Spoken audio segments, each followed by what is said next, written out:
Cabinet स्तर,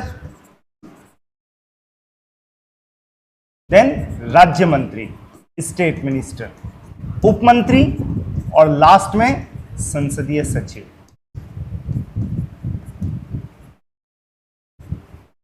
parliamentary secretary.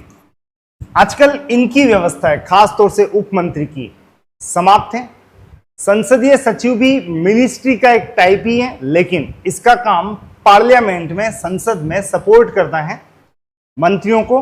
फिलहाल मंत्री परिषद के बाद मंत्रिमंडल की बात करते हैं, कैबिनेट, द मोस्ट इंपॉर्टेंट। और कैबिनेट का मतलब सभी की जगह क्या लिखना है? मेन, बिल्कुल। एक तो महत्वपूर्ण विभागों के, और ओनली कौन से मंत्री? कैबिनेट मंत्री की टीम।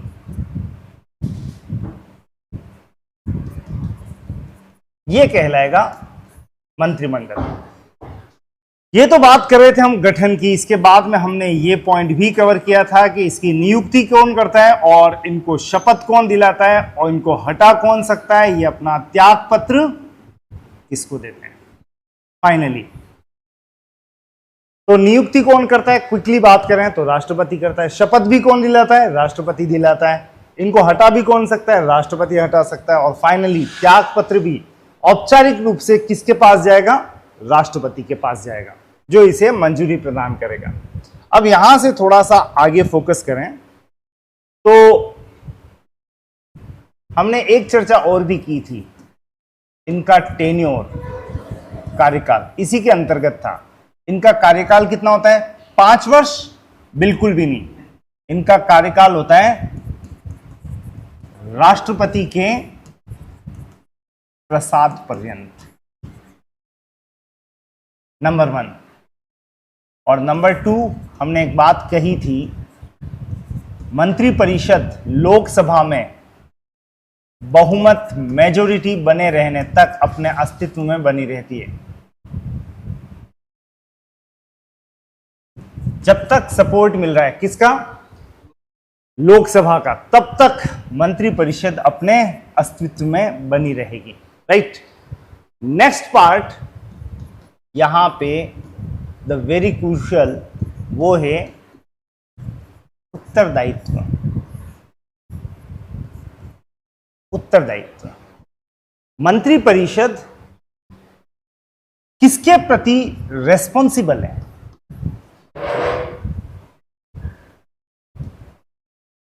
यह क्वेश्चन कई बार पूछा हुआ है। मंत्रिपरिषद किसके प्रति उत्तरदायी है? और ऑप्शन भी लगभग फिक्स है, मैं आपको वो भी बताता हूं। Council of ministers is responsible for, किसके प्रति उत्तरदायी है? और ये इस तरह से पूछा जाता है। नंबर 1 राष्ट्रपति, नंबर 2 संसद, नंबर 3 लोकसभा, नंबर 4 प्रधानमंत्री, और नंबर 5 लोकसभा व प्रधानमंत्री दोनों। मंत्रिपरिषद, मंत्रियों की जो टीम है, वो किसके प्रति उत्तरदायी है? कई बार पूछा हुआ क्वेश्चन है। बी संसद, संसद, डी प्रधानमंत्री। ओके, और कोई आंसर? हमारी मंत्रिपरिषद इस समय बन चुकी है। मंत्रियों को की वो जो टीम है, वो किसके प्रति उत्तरदायी होगी? संसद। ओके, एक आंसर आया ये, एक आया ये, पर इसका आंसर कुछ और ही है। और वो क्या है? लोकसभा के प्रति उत्तरदायी है। और मैं आपको हकीकत बता रहा हूं, ये का ये प्रश्न आपको कई बार एग्जाम में परोसा जा चुका है और परोसा जाता रहेगा, क्योंकि क्वेश्चन इतना स्मार्ट है। मंत्रिपरिषद को बना कौन रहा है, उसका गठन कौन कर रहा है? तो आप कह सकते हैं चयन करने के बाद फाइनली राष्ट्रपति इसको बना रहा है। ओके, राष्ट्रपति ही इसको हटा सकता है। लेकिन इस समय बात यहां पे यह आ रही है, इनकी रेस्पॉन्सिबिलिटी किसके प्रति? तो आप सबसे पहले ये देखेंगे यहां पे एक बहुत बड़ा हमारे पास में कॉन्सेप्ट आता है, उसके बाद में इसके उत्तरदायित्व की बात करेंगे। वैसे मैं आपसे पूछ लेता हूं कि आप लोग किसके प्रति उत्तरदायी हैं? मेरे प्रति, मतलब मनीष सर मान लेते हैं। आप लोग, आप मेरे विद्यार्थीगण किसके प्रति उत्तरदायी हैं? फाइनली अपने माता पिता के प्रति। रेस्पॉन्सिबिलिटी समझते हैं? जवाब देह, आपको जवाब देना पड़ेगा। फॉर एग्जाम्पल, वो आया है, आकाश आया है, या चेतना आई है, या रौनक आया है, पढ़ाई कर रहे हैं, इट्स ओके, लेकिन फाइनली इनको एडमिशन दिलवाया, किसने दिलवाया? मम्मी पापा ने दिलवाया। तो इसकी रेस्पॉन्सिबिलिटी बनेगी कि वापस अगर वो क्वेश्चन करते हैं कि बेटा कैसी पढ़ाई चल रही है, क्या हो रहा है, तो इसको क्या करना पड़ेगा? जवाब देना पड़ेगा। हाँ, पढ़ाई करने के मामलों में वो मेरे प्रति उत्तरदायी हो सकते हैं। मैं आपसे पूछ सकता हूं, अच्छा इसका आंसर क्या है, क्योंकि मैं आपको क्या कर रहा हूं? पढ़ा रहा हूं। लेकिन फाइनली, मैंने एक वर्ड यूज किया था, फाइनली किसके प्रति उत्तरदायी है? तो आपने क्या जवाब दिया? माता पिता। एग्जैक्टली आप इसको यूं भी समझ सकते हैं, जो हमारा सोर्स है, स्रोत है, जहां से हम आए हैं, ऑब्वियस सी बात है हम रेस्पॉन्सिबल उसी के प्रति होंगे। और ये जो कॉन्सेप्ट है, ये आपको भारत की संसदीय शासन प्रणाली की तरफ अपने आप ले जा रहा है। Parliamentary system, parliamentary form of government. अगर आप संविधान की विशेषताएं पढ़ेंगे, फीचर्स ऑफ कॉन्स्टिट्यूशन, तो उसमें आपको एक फीचर ये सुनाई देगी, संसदीय शासन प्रणाली। है क्या है संसदीय शासन प्रणाली? तो अगर सरकार को याद करें, सरकार, तो इसके कितने अंग होते हैं? 3 गवर्नमेंट के, लेजिस्लेचर, एग्जीक्यूटिव, जुडिशियरी, LEJ। व्यवस्थापिका, जिसको हम भारत में क्या बोल देते हैं? संसद। संसद का मतलब लोकसभा प्लस राज्यसभा। एग्जीक्यूटिव का मतलब कार्यपालिका। इसका क्या मतलब है? प्रधानमंत्री और उसकी मंत्री परिषद की पूरी टीम। नो डाउट इस कार्यपालिका का हेड कौन होगा? राष्ट्रपति। और जुडिशरी, इट्स ओके, इसमें सुप्रीम कोर्ट, हाई कोर्ट वगैरह आपको दिखाई देंगे। अभी अभी लेटेस्ट में मंत्री परिषद का गठन हुआ है। अभी अभी लेटेस्ट में लोकसभा के इलेक्शन हुए थे। लोकसभा के इलेक्शन के बाद ही मंत्री परिषद मंत्री बने हैं, पहले क्यों नहीं बने? तो इसलिए क्योंकि इसका सिस्टम जब देखा था हमने, तो लोकसभा में जो भी जीत गए उनका अपना एक दल, ध्यान से देखना, इस दल के नेता ने प्रधानमंत्री के रूप में नियुक्ति पाई राष्ट्रपति द्वारा और अपनी टीम बना ली, जिसको आप क्या कह रहे हैं? मंत्री परिषद। कॉन्स्टिट्यूशन कितना इंटरेस्टिंग होगा मैथमेटिकली, वो अभी आप यहां पे देख सकते हैं। लोकसभा में बहुमत दल के नेता को प्रधानमंत्री के रूप में नियुक्ति दिलवा दी गई, उसने अपनी मंत्री परिषद का गठन कर लिया, उनको भी नियुक्ति दिलवा ली और यह टीम बन गई। यानी प्रधानमंत्री और मंत्री, अगर आप पीछे जाएं पीछे जाएं पीछे जाएं, तो इसका सोर्स क्या रहा है? लोकसभा। जैसे आप यहां आए, उससे पहले कहीं और थे, उससे पहले कहीं थे, लेकिन अल्टीमेटली अपने मां बाप की संतान। ठीक वैसे ही जैसे आपका सोर्स आपके मां बाप है, आपके माता पिता है, उसी तरह से मंत्री परिषद का जो सोर्स है वो फाइनली कहां से आ रहा है?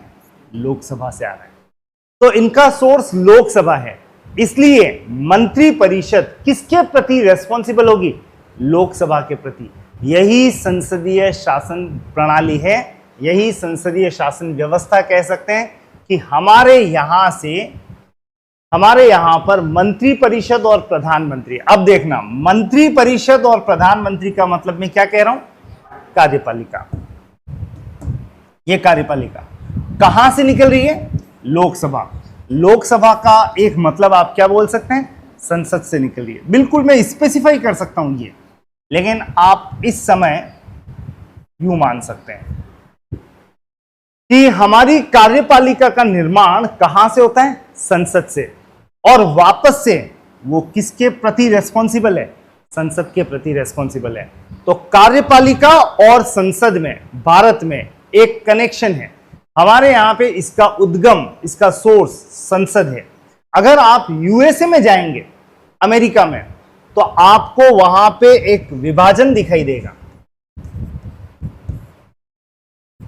कौन सा विभाजन, वहां पे भी 3 ब्रांचेज हैं, एक व्यवस्थापिका, एक कार्यपालिका और एक न्यायपालिका। उस एग्जीक्यूटिव कार्यपालिका में कौन आता है पता है आपको, वहां के राष्ट्रपति। वहां प्रधानमंत्री वगैरह नहीं होते हैं, प्लस उनके सचिव, सेक्रेटरी। याद रखना, सचिव का मतलब आईएएस वगैरह नहीं है, अधिकारी नहीं है। वहां के मंत्रियों को क्या कहा जाता है, सचिव कहा जाता है। तो वहां के मिनिस्टर्स को सचिव कह रहे हैं हम। जैसे हमारे यहां तो विदेश मंत्री कहेंगे, वहां पे बोलेंगे विदेश सचिव। व्यवस्थापिका का मतलब वहां पे हो गया कांग्रेस। कांग्रेस के 2 सदन, सीनेट और प्रतिनिधि सभा, हाउस ऑफ रिप्रेजेंटेटिव्स। जैसे हमारे यहां लोकसभा और राज्यसभा है, राज्यसभा और लोकसभा, वैसे ही वहां पर सीनेट और हाउस ऑफ रिप्रेजेंटेटिव्स। अब देखना, इलेक्शन हो रहे हैं, मैं बात कर रहा हूं यूएसए की। वहां पे राष्ट्रपति के लिए अलग से चुनाव होते हैं या नहीं होते हैं? हमारे यहां का राष्ट्रपति हमारे यहां का प्रधानमंत्री वहां के राष्ट्रपति के बराबर। हमारे यहां के राष्ट्रपति और दोनों को मिला लें, वहां अकेला एक राष्ट्रपति बनेगा। लेकिन उस राष्ट्रपति के वहां पे क्या होते हैं, चुनाव होते हैं, अलग से चुना जाता है। तो कार्यपालिका का निर्माण जनता सीधा करती है, और इधर व्यवस्थापिका के लिए सीनेट और हाउस ऑफ रिप्रेजेंटेटिव्स के लिए भी चुनाव होते हैं, अलग से होते हैं। वहां पे राष्ट्रपति कांग्रेस में से नहीं निकल रहा है, वहां पे राष्ट्रपति को जनता द्वारा सीधा चुना जा रहा है, प्रत्यक्ष रूप से निर्वाचित है। तो वहां पे आप देखोगे तो एक ऐसी लाइन है, ये वाली लाइन, ये। और भारत में ऐसी लाइन नहीं है दोनों के बीच में। भारत में तो अगर ये संसद नहीं होगी तो कार्यपालिका बन ही नहीं सकेगी। तो हमने इनको चुना और ये आगे बना रहे हैं क्या, कार्यपालिका। ये सिस्टम, संसद से निकलती है कार्यपालिका, व्यवस्थापिका से निकलती है कार्यपालिका, और फिर उसी के प्रति रेस्पॉन्सिबल, जिम्मेदार है। ये तो हो गया स्रोत, और ये हो गया उत्तरदायी। इस व्यवस्था को हम क्या नाम दे रहे हैं, संसदीय शासन प्रणाली। बहुत इंपॉर्टेंट फोटो है। अगर आप ये समझ रहे हैं तो शायद एक सिस्टम समझ में आ गया होगा कि भारत में सरकार के तीनों पक्ष में ये दो पक्ष आपस में कैसे कनेक्टेड हैं। हमारा एक क्वेश्चन था, उस क्वेश्चन का जवाब ढूंढते ढूंढते हमने संसदीय शासन प्रणाली को समझ लिया। अब मंत्री परिषद किसके प्रति उत्तरदायी है, एक स्पेसिफिक क्वेश्चन है। तो अभी अभी हमने इसका पूरा एक सिस्टम देखा था। उस सिस्टम में आप यहां पे ये कह सकते हैं भाई है तो किसके प्रति है, संसद के प्रति। ये मैंने बताया अभी आपको, लेकिन मैंने आपको पीछे जाते जाते स्पेसिफिकली क्या बताया, निकलते कहां से, लोकसभा से। लोकसभा में बहुमत दल का नेता। तो मंत्री परिषद में, इस लाइन को सुनना, मंत्री परिषद में राज्यसभा का सदस्य भी हो सकता है, अभी भी हैं, इस मंत्री परिषद में भी आए हैं। किसका सदस्य, राज्यसभा का सदस्य। लेकिन वो भी रेस्पॉन्सिबल स्पेसिफिकली किसके प्रति होंगे, लोकसभा के प्रति। तो आपको ये बात ध्यान रखनी है कि मंत्री परिषद किसके प्रति उत्तरदायी है। अगर ये सब ऑप्शन है तो आपकी पहली प्रायोरिटी होगी ये फर्स्ट आंसर। और सपोज ये नहीं है, ऑप्शन ही नहीं हो, तो फिर आपका जवाब होगा क्या, संसद। तो आपको दोनों आंसर ध्यान रखने हैं।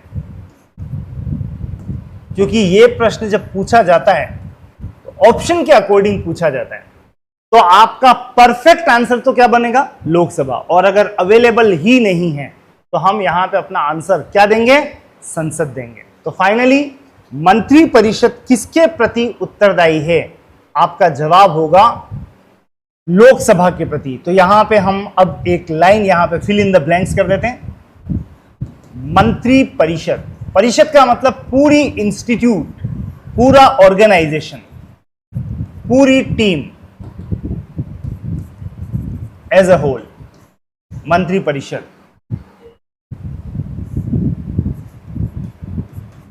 रूप से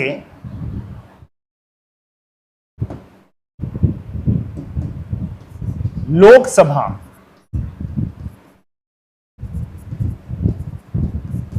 के प्रति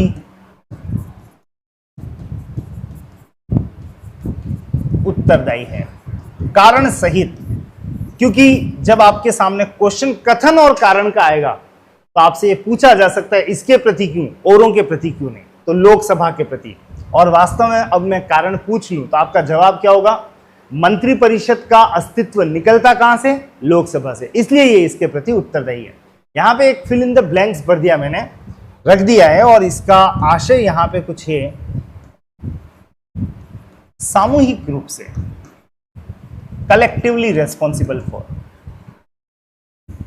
council of minister is collectively responsible for Lok Sabha, यानी मंत्रिपरिषद सामूहिक रूप से लोकसभा के प्रति उत्तरदायी है। इस एक लाइन की व्याख्या करते करते हमने पार्लियामेंट्री फॉर्म ऑफ गवर्नमेंट भी समझा है, संविधान की एक विशेषता। अब एक वर्ड यहां पे आ रहा है, सामूहिक रूप से क्यों, व्यक्तिगत रूप से क्यों नहीं? क्या मतलब है सामूहिक रूप का? बता सकते हो एनीवन?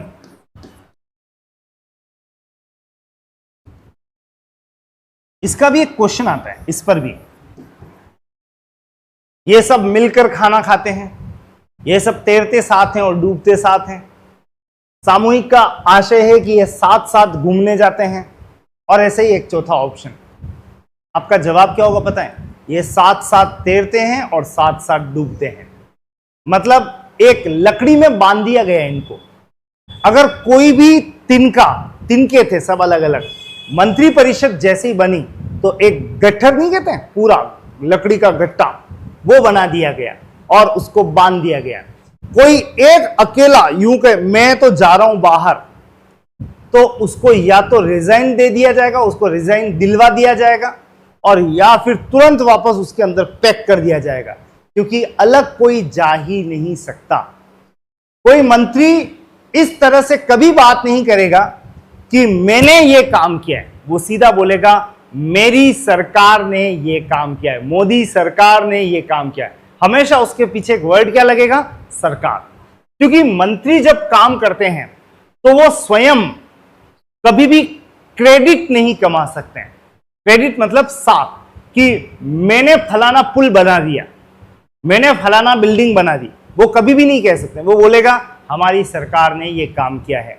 तो वो जब कभी भी बात करते हैं तो वहां पे एक वर्ड आता है जिसमें आपको लगेगा वो हम में एक समूह छुपा हुआ है। इसका मतलब ये है, ये यूनाइटेड रहते हैं, एकीकृत रहते हैं, ये अलग नहीं हो सकते हैं। और इसका मतलब है ये तैरते भी साथ हैं, दे swim together and drawn together, और डूबते भी साथ हैं।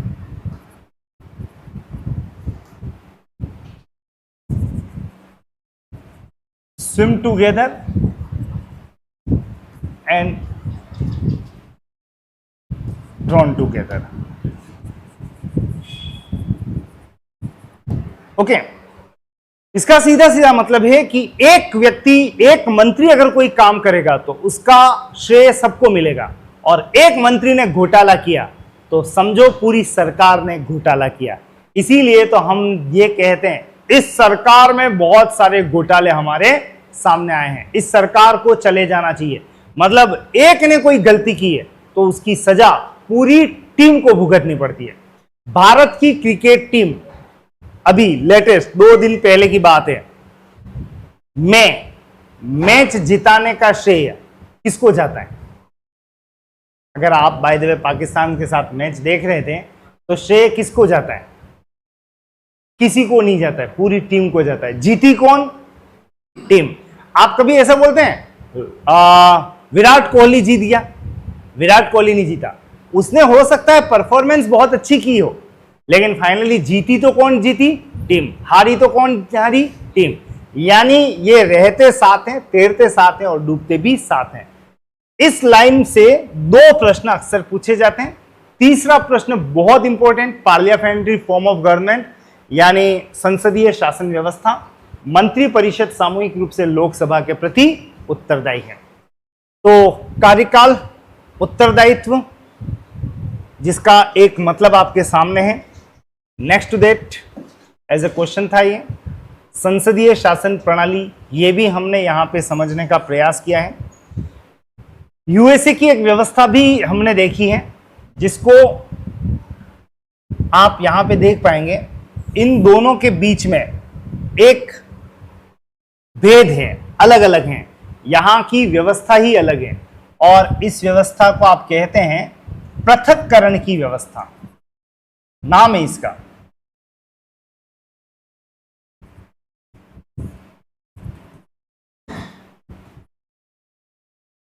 हमारे भारत में सेपरेशन ऑफ पावर नहीं है, सेपरेशन ऑफ पावर्स। हमारे यहां तो कार्यपालिका का उद्गम ही कहां से हो रहा है? व्यवस्थापिका से। और यहां पे दोनों की अलग अलग व्यवस्था है, इसलिए वहां पे एक सिस्टम भी चलता है जिसका नाम है चेक्स एंड बैलेंसेस। हालांकि इस डिटेल में ज्यादा नहीं जाना है हमें, यहीं पे विराम करूंगा। प्रतिषेध और संतुलन का सिद्धांत, कि अलग अलग होते हुए भी ये कैसे एक दूसरे को बैलेंस कर लेते हैं। यूएसए का सिस्टम थोड़ा सा डिफरेंट है इंडिया के सिस्टम से। और अब यहां पे आपसे निश्चित रूप से कुछ आर्टिकल्स डिस्कस कर लेने चाहिए। इसको कहीं देखा है आपने? बिल्कुल, राष्ट्रपति कार्यपालिका का औपचारिक अध्यक्ष होगा।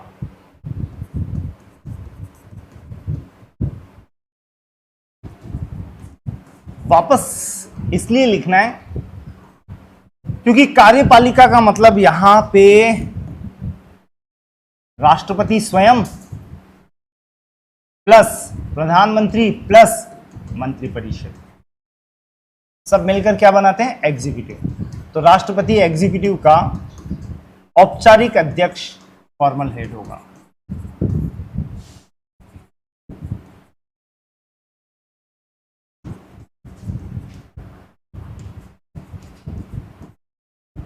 हालांकि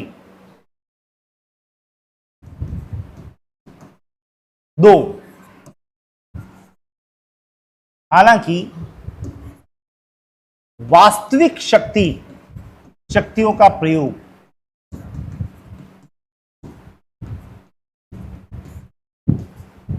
मंत्री परिषद, काउंसिल ऑफ मिनिस्टर, हालांकि वास्तविक शक्तियों का प्रयोग मंत्री परिषद द्वारा किया जाता है, जिसका प्रधानमंत्री होता है। प्रधान का मतलब हेड, पीएम होता है। मतलब वास्तविक रूप से वो शक्तियां किस में निहित होती है? मंत्री परिषद में निहित होती है। तो एक बात याद रखना, फाइनली इस पे क्वेश्चन भी मैंने आपको करवाया था कि कार्यपालिका का अध्यक्ष कौन है। आपका जवाब हमेशा क्या आएगा? राष्ट्रपति है, जो औपचारिक रूप से लिखा गया है। हालांकि आर्टिकल 53 कोई डिफाइन नहीं कर रहा है, हम लिख रहे हैं यहां पे। हालांकि इन शक्तियों का वास्तविक प्रयोग कौन करता है? मंत्रिपरिषद। या ये शक्तियां वास्तव में देखोगे तो मंत्रिपरिषद में निहित होती दिखाई देगी। आर्टिकल 53 आज हमें कार्यपालिका का पूरा स्वरूप बता रहा है कि राष्ट्रपति है, लेकिन पीछे उनको सपोर्ट करने वाली टीम है कौन सी? प्रधानमंत्री और मंत्रिपरिषद। Next, article 74(1). आर्टिकल 74(1)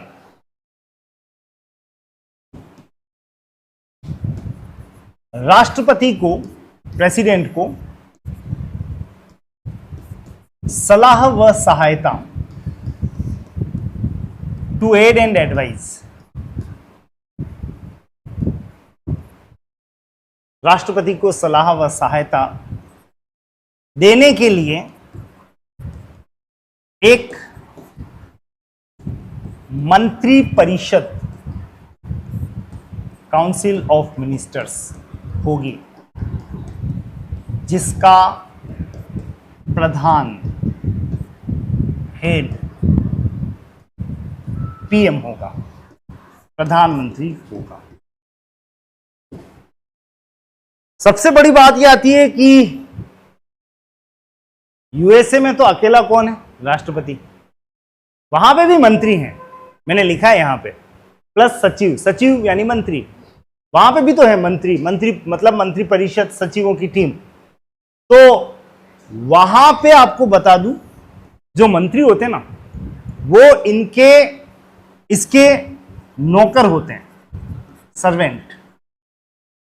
बड़ा अजीब लगेगा आपको सुनने में, मतलब मालिक तो मालिक है, बाकी जो बच्चे वो क्या है? नौकर है। जितने भी मंत्री है उसके क्या है? नौकर है।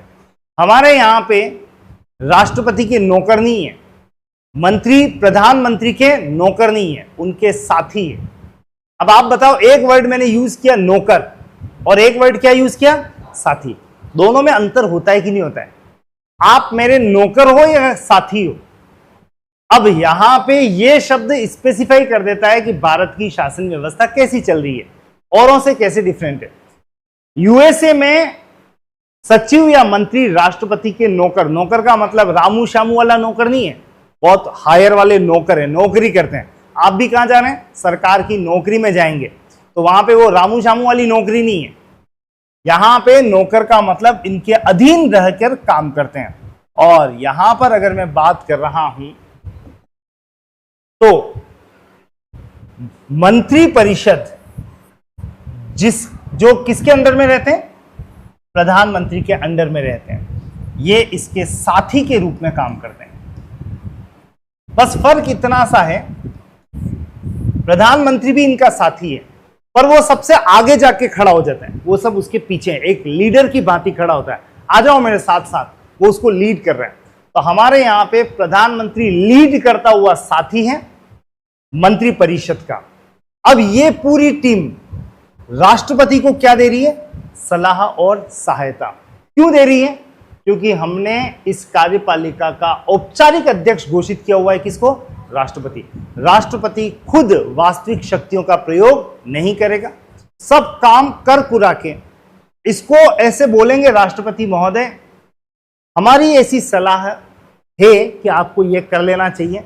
तो जितना काम करना था सहायता प्रदान कर दी, सलाह दे दी, राष्ट्रपति ने उस पर क्या कर दिया? साइन कर दिया। तो हमारे यहां पे राष्ट्रपति को सलाह और सहायता देने के लिए, हेल्प करने के लिए, ये वर्ड्स इंपॉर्टेंट है और आपको याद भी रखने हैं। तो रवाना हो जाएगा, वहां से उड़ा दिया जाएगा, मजबूरी है उसकी।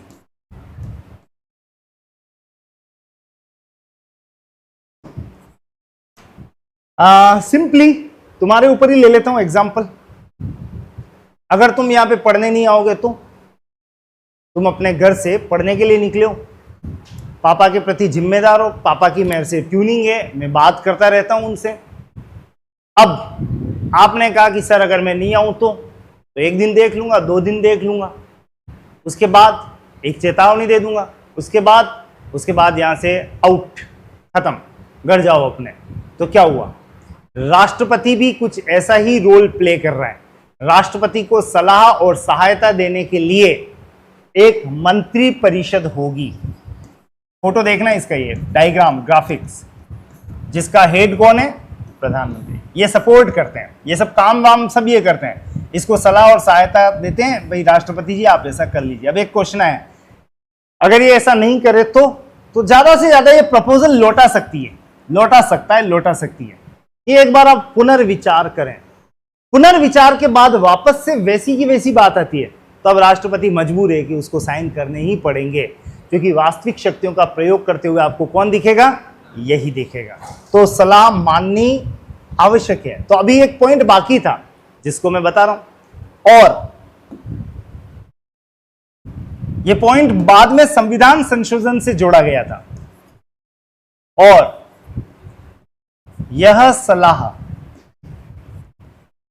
राष्ट्रपति पर बाध्यकारी, मैंडेटरी है। सलाह भी है और बाध्यकारी भी है। कितना अजीब लगता है। मैं आपको सलाह देता हूं, डॉक्टर साहब कह रहे हैं, मैं आपको सलाह देता हूं कि ये मेडिसिन आपको ले लेनी चाहिए, जिसको आप क्या बोलते हैं, प्रेस्क्रिप्शन। आप एक प्रेस्क्रिप्शन लिखवा क्या है, अब दवाई लो या नहीं लो मेरी मर्जी। तो चलती है हमारी मर्जी, हम कई बार दवाई नहीं लेते हैं, थोड़े दिन ली फिर छोड़ दी, मेरी मर्जी। मैं आपको सलाह देता हूं कि कल तक आप ये होमवर्क करके ले आए। आप 4 घंटे पढ़ेंगे तो आपका होमवर्क हो जाएगा, मेरा ऐसा मानना है। इसलिए 4 घंटे पढ़ने की आपको सलाह दी जाती है। और नहीं पढ़ा ना, नहीं होमवर्क किया ना, तो आना मत क्लास में, वहां बाहर दंडित कर दूंगा, पनिशमेंट दे दूंगा, अंदर आने नहीं दूंगा। तो एक तरफ तो मैं सलाह दे रहा था और अचानक मैंने क्या बोल दिया, अगर ये नहीं किया तो इसका मतलब वो सलाह क्या हो गई, बाध्यकारी हो गई। सलाह में बाध्यकारिता होती नहीं है वैसे, लेकिन सलाह में बाध्यकारिता छुपा दी, बाद में जोड़ दिया कि ये जो सलाह दे रहे हैं राष्ट्रपति, उसको मानने के लिए क्या होगा, बाध्य होगा। तो अभी आपने क्वेश्चन पूछा था सर नहीं माने तो मैं आपको जवाब दे रहा हूं भाई कि ये सलाह राष्ट्रपति पर क्या है, मैंडेटरी, माननी ही पड़ेगी। एक तरह से कहो तो काय की एडवाइस, नाम ही गलत रखा एडवाइस, लेकिन हमें औपचारिक रूप से चलना है क्योंकि ये बात बाद में जोड़ी गई है। तो मंत्रिपरिषद जो भी कहेगा वो राष्ट्रपति मानने के लिए बाध्य होगा। ये जो फोटो मैंने बनाया है ये आर्टिकल 74(1) है, और आर्टिकल्स को पचाना इतना आसान नहीं होता है। उनमें जो एक छोटा सा बारीक डिफरेंस होता है वो अगर आप ध्यान दें, आर्टिकल 53 क्या था और आर्टिकल 74(1) क्या है, दोनों में डिफरेंस समझे। आर्टिकल 53 तो कह रहा है कार्यपालिका का हेड, औपचारिक अध्यक्ष कौन है, राष्ट्रपति। 53 हाथ तो हाथ यहीं पे प्लेस कर देते हैं। और वास्तविक रूप से उन शक्तियों का प्रयोग कौन करता है, मंत्रिपरिषद करता है। ये लिखा नहीं गया, बस ये लिखा गया आर्टिकल 53 में औपचारिक अध्यक्ष किसको बनाया, राष्ट्रपति को, बस यहां तक सीमित कर दिया। अब कहा भाई अकेला राष्ट्रपति क्या करेगा, तो एक आर्टिकल आया 74(1), वो कह रहा है इस राष्ट्रपति को सपोर्ट करने के लिए ये होगा और ये सलाह और सहायता राष्ट्रपति पर क्या होगी, बाध्यकारी। मतलब इसको बांध भी दिया, अब आप बंधे हुए हो, आपको साइन करने ही पड़ेंगे। लेटेस्ट एग्जांपल, मंत्रिपरिषद का पूरा चयन करके सामने परोस दिया गया, राष्ट्रपति महामहिम राष्ट्रपति जी आप एक काम करो, साइन कर दो अब इस पे चुपचाप, पूरी भारत की जनता आपको देख रही है, साइन कर रहे हो कि नहीं कर रहे हो, साइन कर रहे हो कि नहीं, अरे कर रही हूं भाई, बैठी बैठी मैं करके, और उसने पूरे साइन करवा दिया। मतलब बहुत क्लियर है, राष्ट्रपति बात मानने के लिए यहां पे मजबूर है। आर्टिकल 53, आर्टिकल 74(1) एक फोटो से हमने समझा है। ब्रेक आपको मैं यही दूंगा, लेकिन जाते जाते बता दूं एक आर्टिकल पे हम कल और भी डिस्कस करेंगे और वो होगा आर्टिकल 78, अनुच्छेद 78 पर हमारी चर्चा जारी रहेगी। This is your break of the class. इसको जल्दी से आपको लगता है तो नोट कीजिएगा।